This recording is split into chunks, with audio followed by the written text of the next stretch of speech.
Figurez-vous que nous avons un insider à ce mariage, il s'appelle Louis-Marie Picard.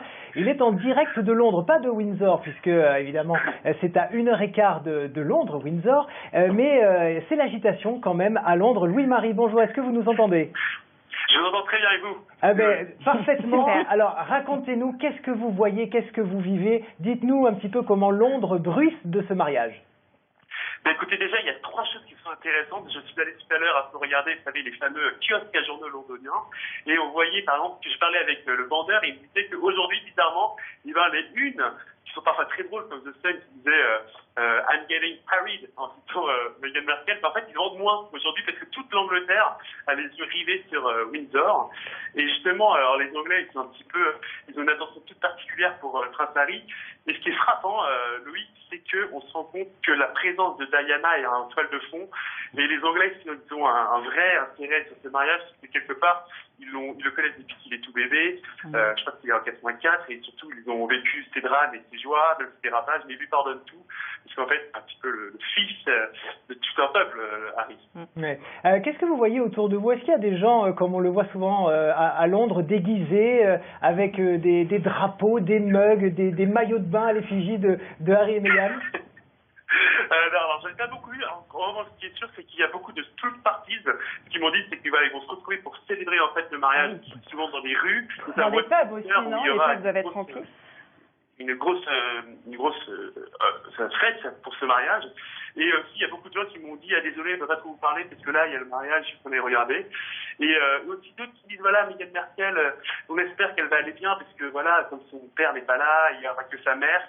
Et du coup, ils se disent, est-ce que ça va bien se passer pour elle, comme ça a pu... Parce que voilà, ils ont aussi en mémoire Diana, parce que c'était très compliqué, alors qu'elle venait d'une famille aristocratique. Et ils disent, voilà, est-ce que ça va être difficile pour elle, comment ça va se passer, puisqu'elle a plus de compte Instagram, ça l'a dû l'enlever, etc. Donc, il y a toutes ces questions-là qui se posent autour d'elle. Donc, ils souhaitent bien sûr beaucoup de bonheur aux futurs mariés. Peut-être qu'ils sont déjà mariés, je ne sais pas exactement, mais en tout cas, voilà, ce qui est sûr, c'est que, alors nous parlons, ils leur souhaitent beaucoup de bonheur, mais ils espèrent que Meghan Markle, ça va bien se passer pour elle.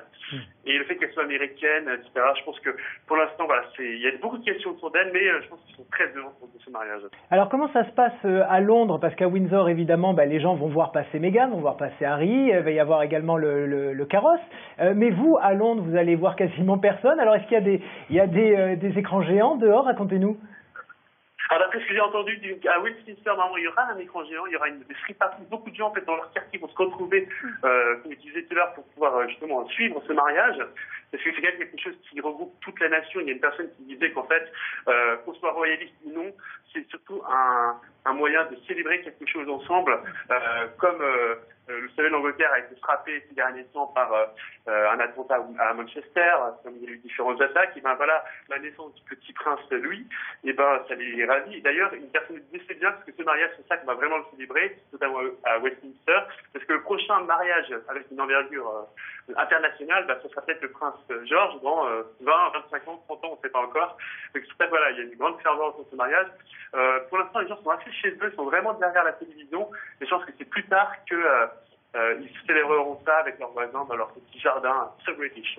Eh bien, merci beaucoup Louis-Marie Picard. Je rappelle que vous êtes journaliste et que vous êtes actuellement à Londres à titre totalement privé de fan, si je puis dire. Voilà, pour vivre cette expérience. Merci beaucoup Louis-Marie et à très bientôt.